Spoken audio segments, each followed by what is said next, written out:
Have you wondered what financial advisors actually think about finances? This is your sneak peek at the conversations within Financial Design Studio. Michelle Smallenberger, the CEO here, will be your host as you go behind the designs. All right, welcome back to the podcast. I am your host, Michelle Smallenberger, a financial advisor and the CEO here at Financial Design Studio.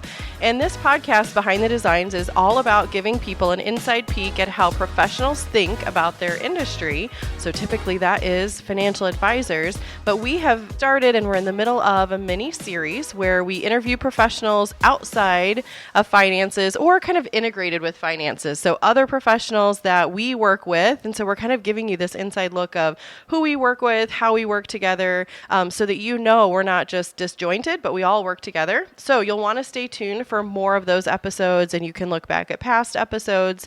But first, today, I want to introduce our guest, Ryan Delp. He is an insurance agent with Bradish Associates. Welcome, Ryan. Thank you. It's good to be here. Yeah, thanks for coming. Of course. The last time we talked was during COVID when we did the back of our deck, kind of what's new. And at the time, surprisingly with insurance, there were so many things that were changing. Right. So when you get a life insurance policy, you need to get an exam. Well, how can you do that if you're not in person? Right. Or insurance companies allowing like grace periods for premium payments. There were so many little things that it was helpful to hear. Give us kind of a little update. Has anything changed with any of those things? Did anything stick or stay around, or were those really just temporary? Yeah, I remember that very clearly. We were on your back deck. It was freezing, and we stood 6 to 10 feet apart, right? Mm-hmm. And that was really the kind of the throes. That was spring of 2020. That was the throes of COVID when we really had no idea what was going on, and so the insurance company really had to adjust.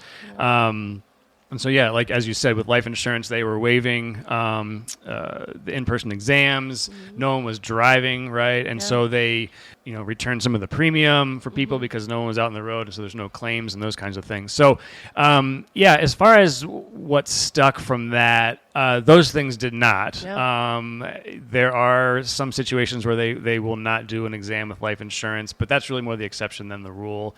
The driving habits, as I'm sure you've been on the road, are pretty much back to where they were. And so, there's no return of premium or anything like that anymore. But, most of the things that were done then were just sort of like, they were trying to just sort of figure things out as they went. Those things all kind of went away, and we're kind of back to where we were before. Okay. Yeah. No, thanks. That's helpful. Yep. There were so many things that changed, so I was really curious what stuck. Yeah. Okay. So you've gotten a little taste. So Ryan knows everything about insurance. Well, he knows about insurance, and we're going to talk about actually a lot of specific topics today. Right. So I think what will be interesting for people to hear is so many of these little things that we don't think about. It's usually kind of like we get coverage in place and we check the box. But there actually are a lot of things just to be thoughtful of. So I think this is really helpful to keep people mindful of, just things that typically happen. And instead of just kind of watching and going, it's good to check in every now and then. Yeah, absolutely. On something like this. Yep. But before we really jump in, Ryan, why don't you give us like a little background, tell us how you got into insurance, a little bit of who you are. Give us a little sneak peek. Sure. So, as Michelle said, I'm Ryan with Bradish Associates. I've been there 13 years. Before that, I was with an agency in Pennsylvania for 5. Kind of the joke with insurance is that no one really gets into insurance out of college, right? Which is true for me. I think people, they get out of college and they want to be a doctor or a lawyer or a scientist or something interesting. Insurance agents, people just don't strive for being them or actuaries or whatever. It's just kind of whatever. So, and that was my story. So I bounced around a little bit after college, didn't really know what I wanted to do. And my mom is an agent and has been an agent for 35 years. She's way better at it than I am. And she had said, well, why don't you think about insurance? You're good with people. You're good with numbers. And my response to her was, well, insurance is boring and no one likes their agent. Yeah. Those are almost verbatim what I said, because that's kind of what I thought it was. Again, I just thought it was boring or whatever. But just by the way things shook out, there's an opening that happened temporarily for in the agency that she worked at. And so it was over the summer, and I had either the choice to sit in air conditioning and do insurance or work on roofs. Yeah. And I was like, air conditioning sounds awesome. So I got into it, and I immediately loved it. And what I realized with insurance was that everybody needs it. Nobody understands it. And so you're able to help people and be able to explain things to people that they just don't understand, but they know they need. Like, you have to have auto insurance, you have to have home insurance, business insurance, and so to be able to just actually like walk people through that and explain to them why they need it and be able to help them and try and get them to save money. People like doing that, and you become much more popular when you can save people money, right? That's really what kind of got me into it. So I started in personal lines, and I still do a lot of home and auto personal lines, and I do more business insurance now, and health and life, and I kind of do everything. But that was really what kind of got me into it. But like I said, my initial thought was this is gonna be really boring. And when I talk to some people, they do think it's boring. My mom and I have great conversations, right? But I love what I do, and it's a wonderful industry to be in.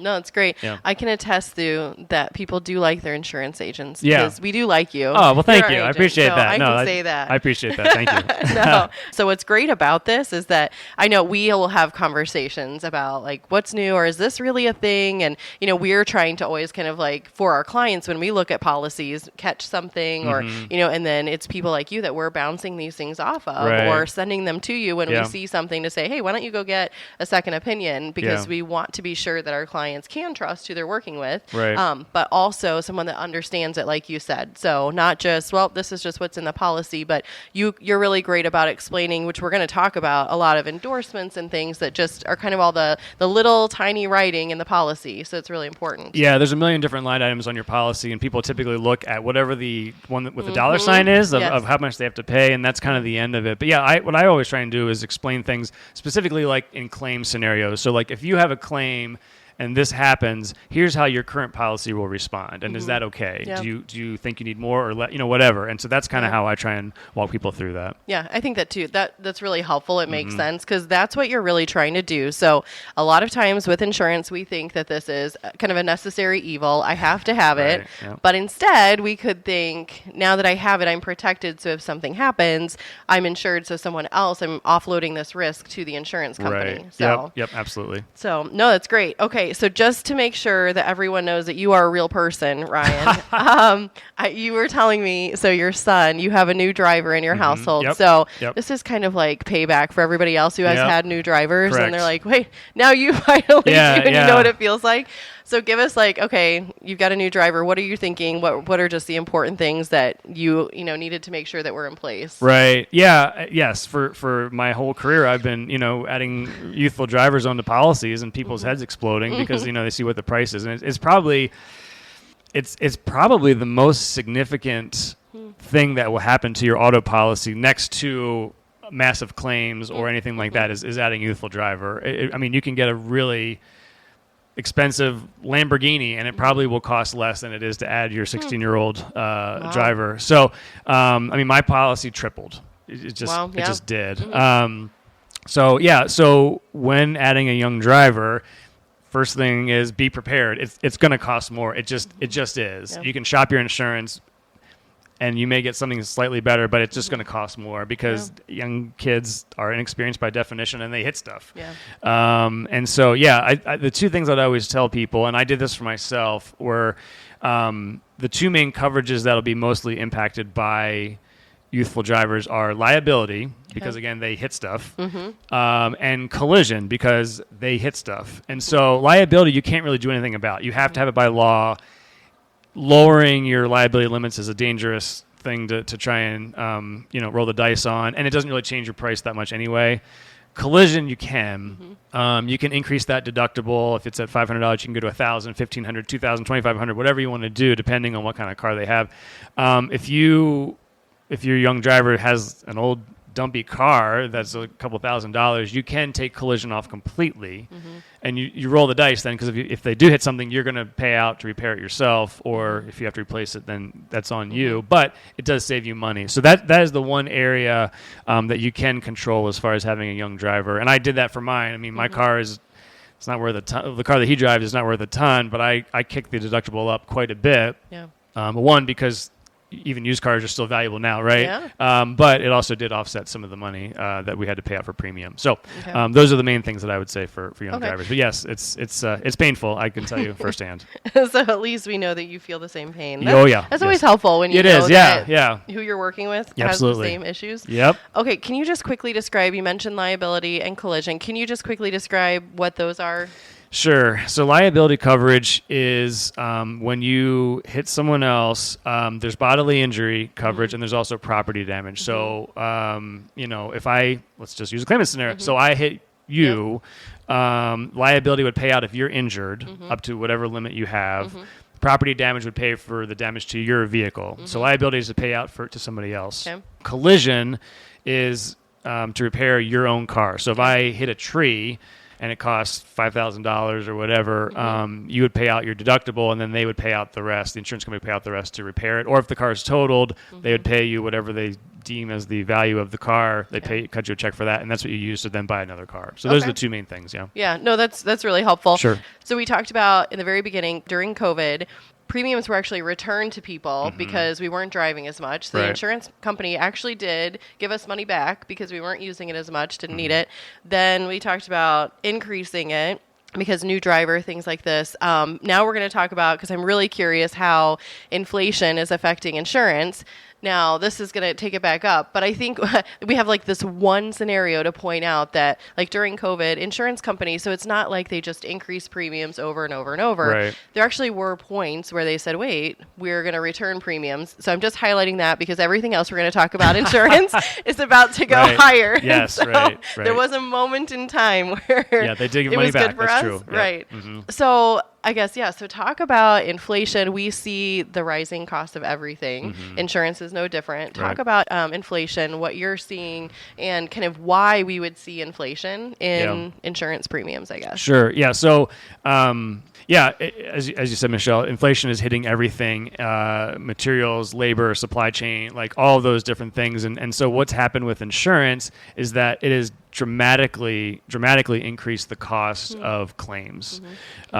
So the average cost, and I wrote this down here, the average cost of an auto claim is, since 2020, is up almost 40%. Wow.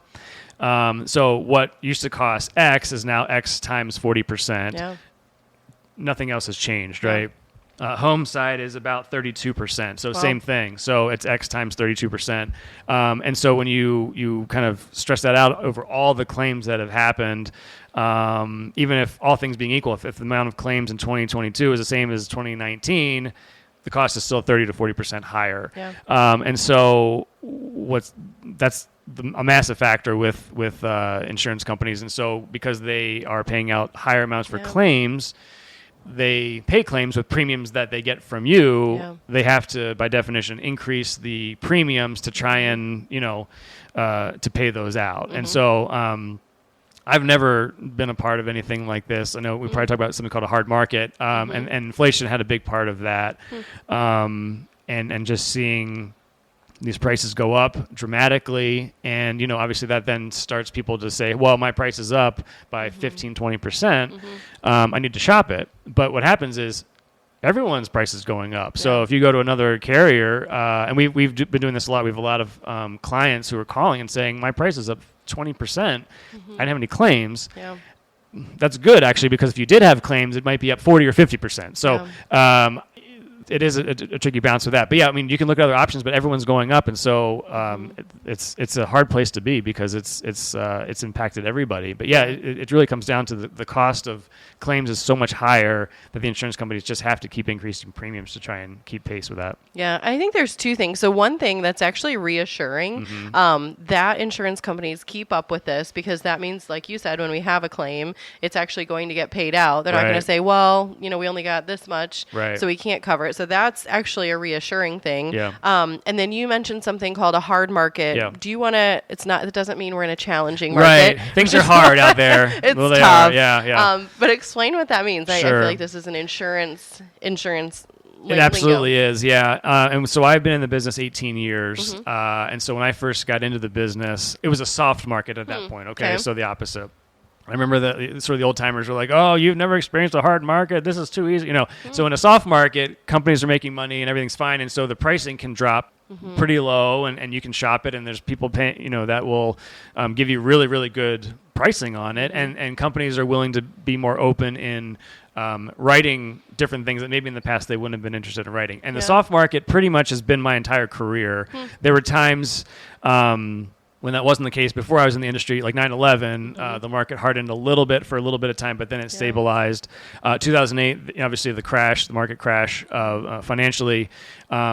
Some areas got harder, I guess you could say, but this is kind of universal. The whole thing is a hard market. And basically it's a combination of a few different things. So inflation has a big part of that, right? It's just costing more money to pay out claims. Okay.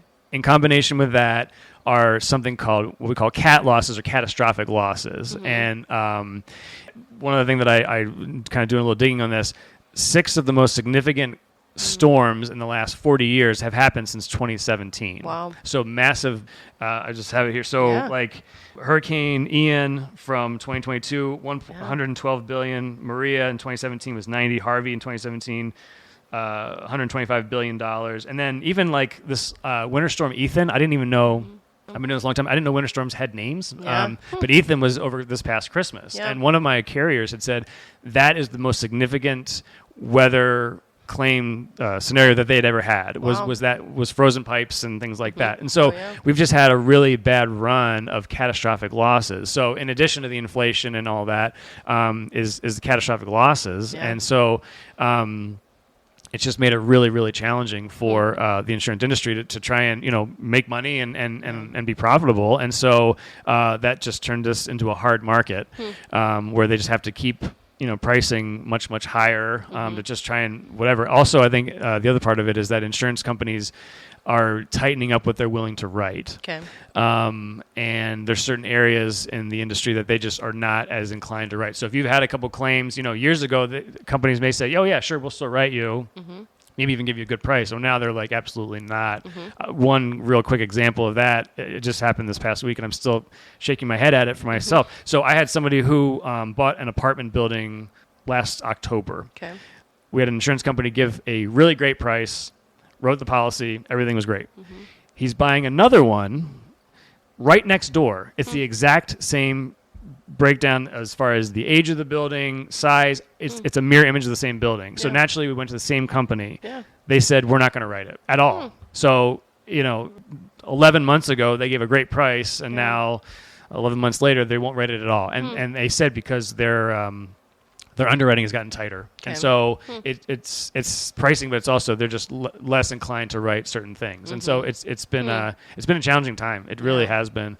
And obviously we don't, people are calling about their pricing, and as an agent, we want to be able to help them and serve them and say, oh, well, yeah, we can get you this. And we certainly do shop it. But a lot of times it's like, there's nothing better. I hate to say that. I mean, again, you talk about, my own experience. I've had, 2 pretty sizable increases the last 2 renewals, and I found nothing better myself. So it's just kind of the world that we're in right now. Yeah. One of the nice things too is that, so at Bradish, you guys shop between, was that like 8 to 12 different companies? Yeah. So we're what we call an independent agent, which means that we're not married to one company.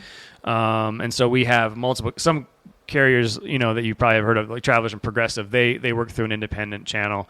And so we can go to a bunch of different companies as opposed to like a captive, which would be the State Farms and the Allstates where if you go to them, all they have is that one company. So that's kind of the difference between our models. Okay. Yeah. No, that's helpful. And that's what I was curious of. So with inflation, with people's premiums increasing, do you notice that people, it's kind of like, you tell them the great news, right? Your premiums increasing. Yeah. They're probably aware of that, but do they turn around and do you feel like they want to shop around, or they understand? What are most people? How is their response? Yeah.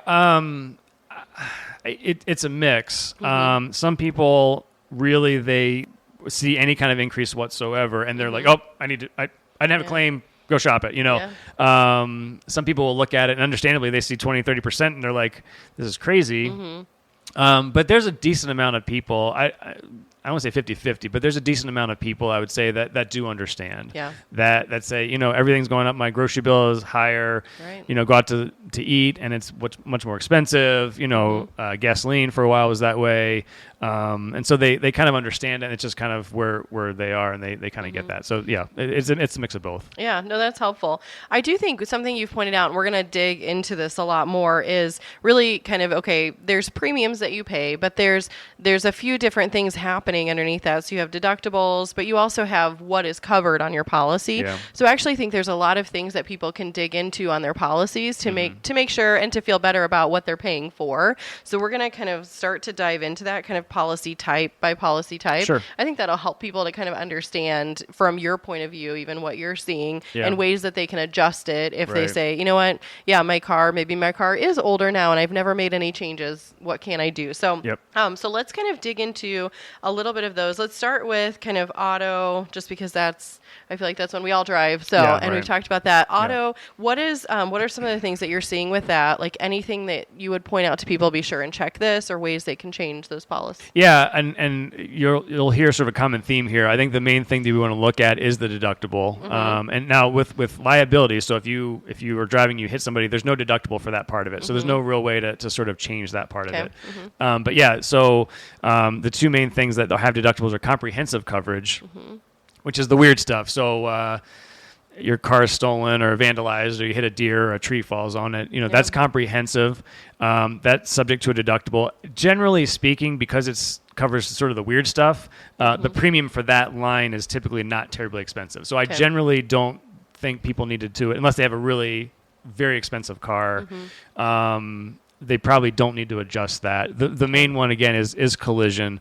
And so, yeah, I would say if you have and you may not even know what you have. You just sort of, it's renewed for 100 years and you don't even know what deductible is. I would probably look at that and see, because that's really the one area that you can control. You can increase that, and to, if it's at $500 now, go to $1,000 or go to $1,500 or $2,000, and just really kind of check that part of it. The other thing I would say is just making sure that you do have rental car coverage, and maybe see if there is a possibility. Some companies offer this, some don't, of extending it. Typically with rental car coverage, you get 30 days of coverage. What I was reading was that the average car is in the shop for 53 days with a claim.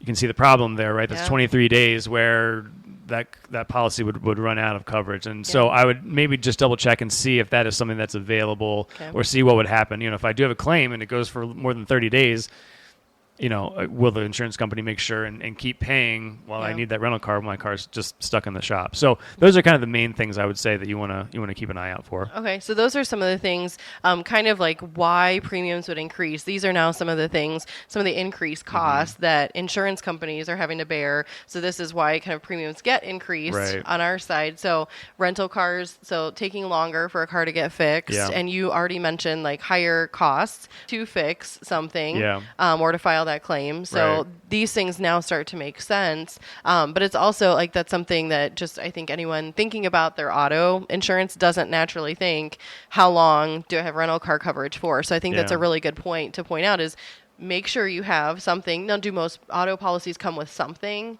or not necessarily? They don't automatically come with it. Okay. I mean, I think it's a pretty standard thing to include on your policy. Okay. Yep. But it's not an automatic thing. So maybe even just making sure that you have, and it's not expensive. So comp and collision, you get that, but then you can also get towing coverage. Okay. Yeah. Again, not very expensive, but that's not it's not required. You don't, it's not built into the policy. It has to be added. Okay. Same with rental car. Those are things that you just want to make sure that you have. Yeah. I think these are even good questions for people. Just, this is great for people to hear and be aware of, because a lot of times if you don't know much about insurance, you go to an agent expecting that they're going to give you what you need. Right. But if they're not asking you these questions, do you want this? Do you need this? Things like that, then you may not get it. And you just have like a standard auto policy that doesn't cover when you actually need it, when something happens. Yeah, no, exactly. I think that's, and there's commercials out there that you only pay for what you need. Like, well, do you know what you need? Right? I mean, and that's what the agent's for, to sort of assess what your current situation is and what your financial situation is, and are you able to afford a $2,000 deductible or not, and kind of do all that balance of how much you can pay out in premium versus how much you can self-insure for. So that's why it's great to have those conversations with your agent, because they will. You don't want somebody just sort of build you a policy and say, go that we think that's probably the best. We want you to be personalized and to feel comfortable and sleep at night. Knowing that you have the coverage that you need. Yeah, I also think of it's probably good, I guess, how often do you want to hear from your customers? Because, things can change. Like, I put in a pool, I have all these different things that you aren't aware of. Like, how frequently should people, at a minimum, how frequently should people be checking on their policies? Like every couple of years? Yeah, I'd say, every year, every couple of years is probably good. If you do something significant, obviously, again, with COVID, one of the big things that happened was people were staring at their four walls and they're like, that's it, we're putting an addition on, or we're going to finish our basement, or... So in situations where you're going to have a significant maybe change to your house, again, going back to like the replacement cost on your house, like that, we need to, we'll touch on that a little more, but you need to make sure that you have enough coverage on your house to pay for the increases that you've put into your house as well. Yeah. So no, that's actually a good point. We can move to homeowners. This was something that you were talking about because we see it a lot with policies. So this is one area, like, in an overall financial plan, we want to make sure that you're insured for what you need. And then there's kind of like a high level, but then it's making sure once you start to see, okay, your house is worth this and this is what you're covered for. Should those match? Should they not match? Should they be more or less? Talk us through a little bit about what that's like. Yeah. I mean, like I said, I've been in this business for 18 years. And for 18 years, I've had people say to me, they look at their homeowner policy and they say, that's not what my house is worth. And so I don't want to have this much insurance on it because I could sell it for X, Y, and Z. And that I get that all the time, and it's a very common belief. And the fact is, the coverage you have on your house has very little to do, if nothing to do, with your market value. What I've always kind of jokingly said to my clients was, all right, so pick up your house and put it in Malibu, right? The market value is going to be dramatically different. Yeah. The cost to replace it, relatively speaking, is not. Yeah. So basically what that number is on your homeowner policy is what the insurance company deems it will cost to replace your house exactly as is. So when you write a policy, we ask questions like, what's your square footage and how many bathrooms do you have and what's your flooring? And the reason we do that is because we then will take all that information, put it into a software program that spits out a number of how much they think it will cost to replace your house, not buy your house, but rebuild it exactly as is. So that's one very common thing that people are always asking me about and say, well, if I could get that now, I'd sell it today. I get that quite a bit, and they have nothing to do with each other. Yeah. No, that's helpful because I think even just knowing that you kind of have this software to just say, okay, just to do that check and just see, okay, am I insured for what I should be? Right. I think what we typically see is there's a lot of insurance carriers that it's just like this automatic increase. And you've kind of mentioned this too, or touched on it, like, where you might get 2 to 3% increase in coverage, for whatever the home's replacement cost is, but that doesn't necessarily keep up with inflation. Right. So now we see these big jumps in premium. So it's kind of a couple different ways that they do it, but your way, like if a client comes to you and actually says, wait, this is what my house is and what's in it, you can actually be really specific to say, here's what you need to have. Yeah. And what I've done too is more and more, when we do these reports or these replacement cost estimators is what they're called, they generate a report. Yeah. And so what I do is I then give that report to the client and say, here's what I used. Yeah. Does this look accurate to you? And so people can look at it and then say, oh, well, actually, I have 58% of carpet or, whatever. I mean, they just, they obviously know what their house is like more than I do. Yeah. And so we can adjust things but they can also just see, here's how we got to that number. I didn't pull that out of a hat. Yeah. And just say, well, I'm going to eyeball your house and think it's going to be this. There is a method to that madness. And so, but I like I said, I give that report to people. They can review it, and then we can just determine what we think is the right number for the house. Yeah, no, I think that's helpful. Yeah. Do you feel like, so people that have been with carriers for a long time, like several years, so if you're doing this check-in every couple of years with your agent, they know it's being reviewed. If you haven't done anything in a while and you feel like you've just kind of had these standard increases, is there, like, do you suggest to them to kind of at that point maybe shop around and see if there's anything else that's better because it's been so long? Like, is that a good, I guess, idea for people to do? Yeah, I think 3 to 5 years maybe, because sometimes pricing just kind of goes up, and if they're doing a percentage increase every year, the percentage is going to be higher, sort of exponentially, because it's a higher number that they're going off of every year. Yeah. So we have seen sometimes the pricing kind of get out of control. Sometimes with our clients, but certainly with other clients, or if they're with other carriers or whatever, and to say, oh yeah, like this has really kind of gotten out of hand a little bit, and so that's a good time. I'd say 3 to 5 years I think is probably a good time to take a look at that and see if the pricing is where it should be. Yeah, and I always remind people, like, just because you're going to see if there's something better, it doesn't mean you have to change. It's a good touch point to just say, is this what I should have? So It doesn't mean that it doesn't commit you to having to switch. Yeah, no, I agree. And I think even if people will go out to, like, we're an independent agent, right? So we know exactly what you have and we're going to sort of match it up. If you go out to another agent outside of like an independent agent to get a quote, as an agent, I would appreciate it to have them bring that quote back to me. Yeah. Again, I'm not going to, like, I want to keep your business, right? But I'm not going to like finagle things to try and make it better. But what I often see is that they will do something. They'll see a price that's better, but for whatever reason, some of the coverages don't match up. Yeah. I've seen that. I'm sure everybody gets the mailings in the mail from somebody that says, "Here's a quote for your house." It looks great, but then when you put it next to your own, you're like, oh, well, this and this is different, and so it's more apples and oranges, I guess. So, I think looking at it and making sure that what you have is what you need, and don't just see the price and then just move on from there and say, oh, I'm sure it's the same, because again, like we talked about, you want to make sure it's the same. You don't want to just assume it's going to be the same. Yeah, well, and I think that's something that's really helpful. You've kind of touched on. There's so much more to these policies than just, this is what my house is covered for. So if the big things happen, the big obvious claims happen, great. But there's all these other little things, which I'd love. We're going to kind of go through like a list here. Sure. First, let's just touch on umbrella policies. So still important, still really cost effective. Anything that you're kind of seeing that's different with those, or any increase in importance of having them? Yeah. So umbrella policies, we start to get into the world of you don't legally have to have it, and that's where there's a lot less people who have umbrella policies than home and auto, obviously. But umbrella policies, one thing I will explain about umbrella policies, just because I know that people ask this question, oftentimes people think umbrella policies are the get out of jail free card. They're like, well, it doesn't matter what happens, I have an umbrella policy that'll be covered. That's not the case.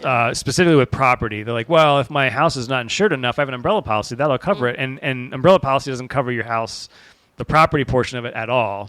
What the umbrella policy does is it basically, as the name implies, kind of goes over the liability portion. So again, going back to an example, or if I hit you with my car and there's a severe injury or God forbid a death, something like that, the liability policy or the liability limit on my auto may not be enough to pay it out. We would pay out the full amount on that auto policy, and then the umbrella would kick in on top of that. And the umbrella starts at the limit is $1 million is the minimum. You can go 2, 3, 5, 10, whatever you want from that standpoint. But what we're seeing more and more is this idea of a litigious society and people who in tough economic times are looking for sort of that lottery hit, right? They want to get a big amount of money, and there's no shortage of billboards and ads for attorneys that'll help you try and get that, right? I mean, everywhere you look, especially around this area, you see those advertisements, and that's really what they're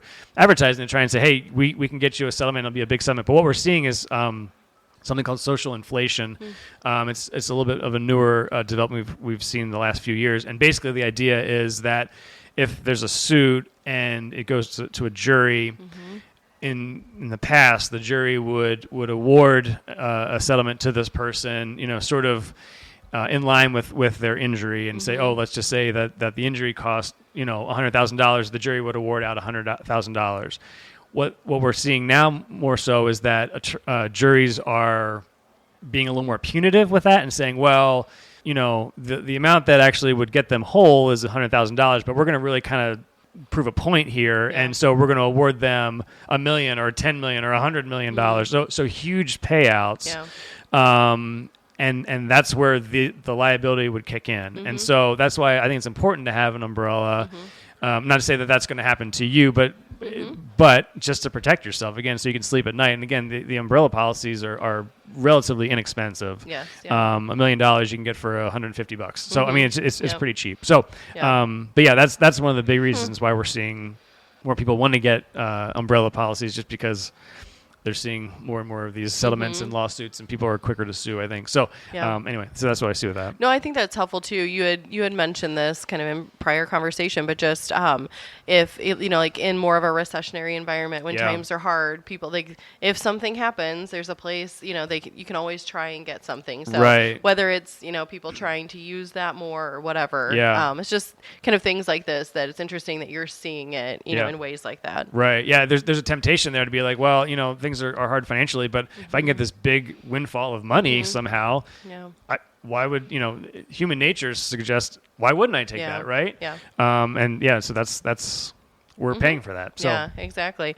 All right. So let's kind of do this list, because I think one of the bigger things, or one of the biggest things, is knowing what you actually have in your insurance policy. So let's go through this list of endorsements, kind of like whatever you think, or these are the most, like, when you read through all of the fine writing in your policy, what are kind of the most important ones that people maybe typically miss, or just ones that are just important that they have? Sure. Yeah. The big one, obviously, we're talking about homeowners, is the amount you have for your house. I mean, that's when we talked about that already. So there's a couple other things that are kind of throw-in coverages. Typically, they're just percentages of whatever the dwelling amount is. So those I think we're probably okay with. Liability is one thing I'd probably look at. Again, we're in a very litigious society. I will say that on a homeowner policy especially, liability limits are very inexpensive. So if you have $100,000 now, you could go to $300,000 for like $6. Yeah, wow. And so kicking that up is not going to cost you much, and you're going to 3 or 5-fold increase your liability limit. So that's one area I'd say to look at. The other ones, I would say the one big one that we see a lot, especially here in Illinois, is water backup coverage. It's probably, again, I can't say that it's the most common claim we see, but it's one of the most common claims we see. And so it's not automatically included. Actually, I guess years ago, some companies did do that. They automatically included it. It didn't go great, so now they took it away. And if you want it, you have to buy it back. And so basically, what that coverage is. A huge rain, your sump pump dies, or it can't keep up with the amount of water, or you have a bathroom in your basement and it shoots up through the drain and causes damage in your basement. And so that's a water backup claim, very common. And the minimum coverage you can get for that is $5,000. And a lot of times companies will only be able to offer that. What I've seen in my experience is that $5,000 will probably get you to pay the remediation company to dry everything out and kind of make a mess of your basement and rip everything up. But that's about where it ends. And so if you have anything in your basement aside from your Christmas decorations, I think, any carpet or any drywall or anything like that, I think you want to go higher than that. And first of all, make sure you have it. That's the most important thing. And then probably increase it. I will say because it's a common claim, it's not terribly inexpensive. But that being said, there's a decent chance if you're going to have a claim, it's going to be that one. And so you want to make sure that you have coverage for that. So that's one of them. The other one that's relatively new these last few years is called service line coverage.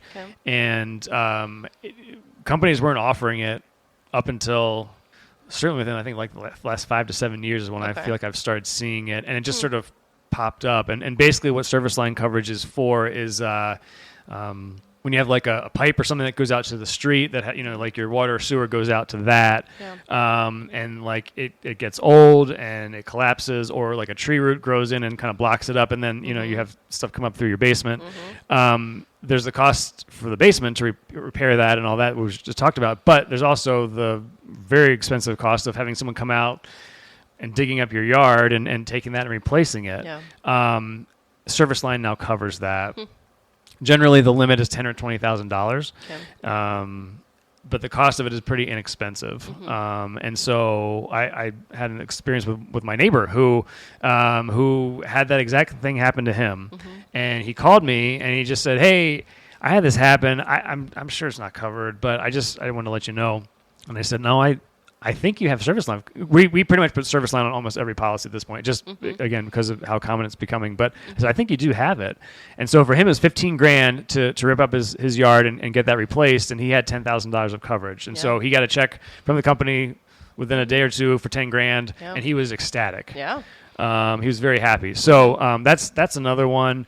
The third one I would say is, and this is a little more of a standard endorsement to have, is extended replacement cost or guaranteed replacement cost. And what that basically is that you have a number for your house that we already talked about. That coverage, that endorsement would give you an extra 25 or 50%. Guaranteed replacement cost basically just says, whatever it is, we're going to do it.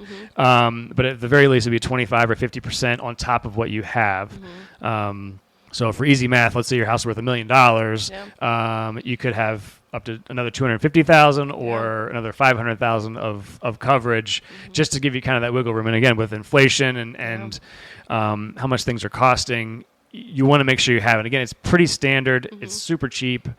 Just make sure you have that. And if you have the 25%, maybe you kick that to 50%, something like that. But those are probably the top ones. Yeah. No, that's really helpful. I think what's interesting is, like, as we start talking about all these details, yes, it can be, like you said, like, it can be boring, but at the same time, I think everybody cares. Everybody who owns a home, has a car, like any of these things, you care, because if something happens, you want to make sure that you're covered. Right. So that's where I feel like all of the little endorsements underneath your overall policy are actually equally as important as the coverage that you have yourself. Yeah, and people really start looking at their policy in depth once they have a claim, right? That's when they were like, this is the time when the rubber meets the road, and do I have the coverage that I need? And you don't want to be having that conversation after the fact. You want to have it before. Yeah. I remember even, one time we were traveling, I think, to Hawaii, and this is when rental cars were hard to find, things like this. And I just remember emailing you and saying, hey, like, because we use like Turo, this car service that is like, people who own a car, they can rent it out. It's just stuff like that where you need to know the risks that you're taking, and then you can decide or to know if it's covered under your policy. So I just think anytime, like you're saying, this is the same that we feel like if clients, if they come to you and say, hey, here's something I'm thinking about, can you tell me, am I covered, or things like this? It's so much better, like you just said, than after the fact of this happened, now what? And you're just kind of stuck with whatever the results are, because you can't change anything afterwards. Yeah, and I love those conversations of people calling, or, hey, I'm going to Ireland. Is my rental car covered? No. But to have a 2-minute conversation to avoid something when you're stuck somewhere and all of a sudden you're out of luck. It's a simple phone call, and we love getting those kind of phone calls and being able to help people out. Yeah, no, that's great. We always try to save clients from bad surprises. We only want good surprises. Yeah. So this kind of helps to ensure that you only have, good surprises, I guess, not bad ones. Anything, Ryan, that you want to add to this? Anything that you feel like would be helpful for people to know? Or the one thing that I will say, I love TV ads as much as anybody else, and I think the one thing that I wanted to just say, I've told my wife this. I don't know that she cared that much, but I found it interesting. Is that the ads that you see on TV for insurance were created by marketing people. They were not created by insurance people. I think marketing 101 is that you associate a positive feeling with a product, and so all these ads, which are very entertaining, very funny.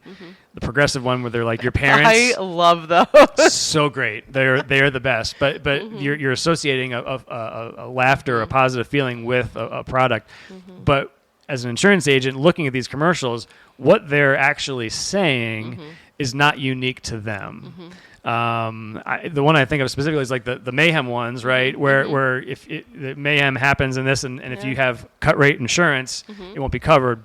The vast majority of what they're talking about is comprehensive or collision. So if you have comprehensive and collision on your current policy, you're covered for mayhem, most likely. So so I guess the point being, just because they have the marketing dollars to put that out there does not mean that what they have is a unique product. Yeah. At least what they're advertising. Yeah. And so I think you want to be an educated shopper, and that's why it's good to have conversations with insurance agents, because they can actually help you and talk about things like water backup or sewer, service line or whatever. But I think that's just one thing that I've observed over the years, and while they're very entertaining, what they're actually saying is what. If you have full coverage, you probably are good. And if you have full coverage and you have a good relationship with your agent, a lot of them are like, we're here for you. Yeah.